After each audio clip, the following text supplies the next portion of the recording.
কোরআন দিয়ে রাজ কায়েম হয়। কোরআন কি বলছে? চোখের বদলে চোখ, নাকের বদলে নাক, কানের বদলে কান, ঠোঁটের বদলে ঠোঁট, ঠ্যাঙের বদলে ঠ্যাং, জানের বদলে জান। এসো কোরআনের ছায়া তলে সমবেত হই, এসো আল্লাহ রাসূলের অনুগত হই। আমাদের পাশের দেশ ভারত আমাদের সবচেয়ে বড় শত্রু দেশ, যুবক ভাই। আচ্ছা, এদের যে সাংবাদিকগুলো আছে এসবগুলো হকার মনে হয় আমার কাছে। একটা আছে দেখবা, বাংলাদেশ আর থাকবে না। একে দেখলে মনে হয় যে এই বেটা গুলিস্তানে আন্ডারপ্যান্ট বিক্রি করলে বেশি মানাবে, যুবক ভাই। আর একে দেখে কেমন যেন আমার হিজড়া মনে হয়। হিজড়া দেখবা কথা বলার আগেও ঢং দেয়, মাঝেও ঢং, শেষেও ঢং। আর ও কেমন যে তিরিং বিরিং করে একবার ওইদিকে, আর এমন একটা ভাবে সাংবাদিকতা করে, নিউজ রিপ্রেজেন্ট করে, মনে হয় দ্বিতীয় বিশ্বযুদ্ধ লেগেই গেল। আর কি বলছে? আমি আজকে অভিমান করেছি, আমি কোনো কথা বলবো না। বেটা, বাংলাদেশে তোর বাপের সম্পদ নাকি রে বেটা? এটা হাজার মায়ের ইজ্জতের বিনিময়ে দেশটা আমরা স্বাধীন করেছি। দহের মারা চট্টগ্রাম নেই বা মামুর বাড়ির আবদার। এই দেশের 1 ইঞ্চি মাটি আমার কলিজার টুকরা মাটি, যুবক ভাড়া। এই দেশের 1 ইঞ্চি মাটি ভারতের ডালের কাছে ছাড়া হবে না, ঠিক কিনা বলে? 3 নাম্বার কথা, আল্লাহর হুকুমকে এই জমিনে, আল্লাহর রাজকে এই জমিনে কায়েম করতে হবে। কেমনে করবেন? যত বিচার আছে আল্লাহর কোরআন দিয়ে হবে। কথা একমত না দ্বিমত? আচ্ছা, আমি ছোট্ট একটা এক্সাম্পল দেই, যেহেতু কথা শুরু হয়ে গেছে, কথা না বললে তো পেটের ভাত হজম হবে না আমাদের। আচ্ছা ভাই, আপনি একটু দাঁড়ান তো। না, ধমক দিব না। ভাইজান, আপনার নাম কি? সজীব ভাই। একটু সবাই দিকে তাকান তো। সজীব ভাই, ভাইকে দেখেন। 1 সেকেন্ড দাঁড়ান আপনি, 10 সেকেন্ড দাঁড়ালেই হবে। আমার ভাইয়ের নাম সজীব। ভাইজান, আপনি বসে পড়েন। আচ্ছা, আজকে ভাইকে আমি ওই সাইডে নিয়ে গিয়ে, আপনি উল্টা বললে কথা হবে তাই না? আপনার হাত ঠ্যাং কেটে ফেলবো আজকে। ঠ্যাং কেটে ফেললাম, কথার কথা, একটা ক্ষোভে সজীব ভাইয়ের ঠ্যাং কেটে ফেললাম। বলুন তো কি কাটলাম? আরে ভাই, ঠ্যাং মানে পা। ঠ্যাং মানে কি? পা। তো কালকে আমাকে জেলখানায় দেওয়া হলো। ঝিনাইদহের যেই বিচারের কাঠগড়া জেলা আদালত, আমার বিরুদ্ধে সিদ্ধান্ত নেওয়া হলো বিচার অনুযায়ী, আমাদের যে সিস্টেম আছে সেই হিসেবে, যে আসিফ হুজুর ঝিনাইদহের কালীগঞ্জের একজন যুবক, তার নাম হচ্ছে সজীব, তার পা কেটে ফেলেছে। এখন আমাদের দেশের যেই তথাকথিত নিয়ম আছে সেই অনুযায়ী আমাকে দণ্ড দেওয়া হলো, যে আসিফ হুজুরের 1 লাখ টাকা জরিমানা দেওয়া হলো, আর 1 বছরের জেল। For an example, it is just an example আর নাথিং এলস, জাস্ট উদাহরণ দিচ্ছি। 1 বছরের জেল আর কয় লাখ টাকা জরিমানা? আরে ভাই, সবাই বলেন, সবাই কয় লাখ টাকা জরিমানা? 1 লাখ। আচ্ছা, কোনো একটা জিনিসের ওজন ঠিক আছে কিনা এটার জন্য আমরা একটা জিনিস দিয়ে মাপ দিই, এটার নাম কি? পাল্লা। কথা না বললে কারে ওয়াজ করি? কি পাল্লা? দাড়ি পাল্লা। তো মিজানকে আপনি নেন, দাড়ি পাল্লাকে ওঠান, ডান পা, ওর যে পাটা আমি কেটেছি ওর পাটা আপনি দাড়ি পাল্লার ডান দিকে দেন।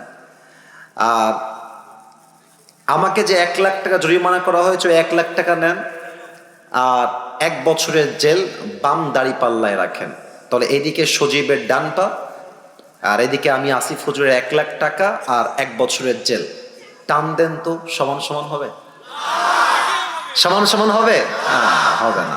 আচ্ছা, আপনি আরো বাড়ায় দেন, জরিমানা আপনি দেন 2 লাখ টাকা, আর এদিকে আপনি দেন মনে করেন যে আরো 2 বছরের জেল। সমান সমান হবে?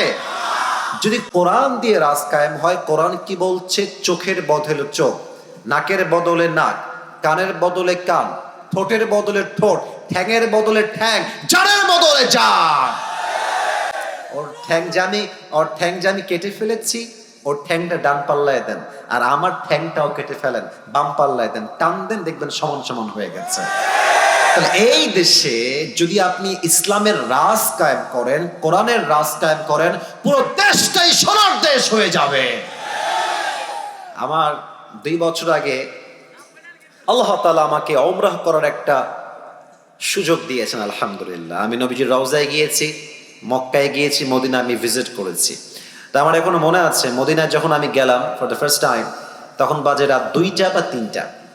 আমি এয়ারপোর্টে ল্যান্ড করেই মদিনায় চলে আসছি নবীজির রওজার সামনে। এই সোনামণি, বসো বসো বসো। এ নতুন নাকি রে? এখনো যাইতেছে? বসে বসো। না না না, যাও, যাবে না, বসো। ওয়াশরুম সব পরে হবে, বসো। ওকে ধরে বসো। না না না, এত সোজা? বাড়ি কোথায় রে? বাড়ি কোনে ভাই? বসো ভাই, ওনে বসো ভাই। কোনে যাওয়া যাবে না ভাই, বসো। সবাই একটা কাশি দেন। কি সাহস রে, তাফসীর শুরু করলাম না উঠে যাচ্ছে রে। সবাই তাকবীর দেন, লিল্লাহি তাকবীর। তো আমি যখন নবীজির রওজার সামনে ঘুমালাম, দ্বিতীয় দিন বাদ এশা ঘুমায় গেলাম, এশার নামাজ পড়ে। তো আমার আইফোন, আমার অ্যান্ড্রয়েড ফোন, আমার মানি ব্যাগ, আমার রিয়াল, পাসপোর্ট সব আমার বুকের ডান পাশে আমি রাখলাম। ওপেনলি ঘুমায় গেলাম নবীজির ঠিক রওজার সামনে।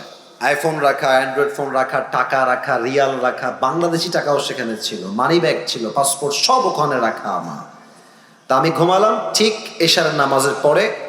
ভেবেছিলাম তাহাজ্জুদ পড়বো উঠে, বাট এত শান্তির ঘুম নবীজির রওজার সামনে এসেছে, আমার ওই ফজর আজানের সময়ই ঘুম ভেঙেছে।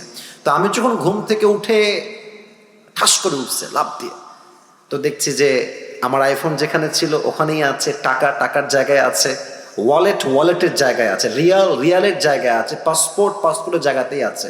আমার তখন মনে হলো যে কোথায় আইফোন?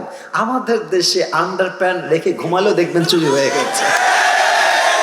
তো সৌদি আরবে আল্লাহর কোরআনের সব আইন কায়েম হয় নাই, কিছুটা আইন কায়েম হয়েছে।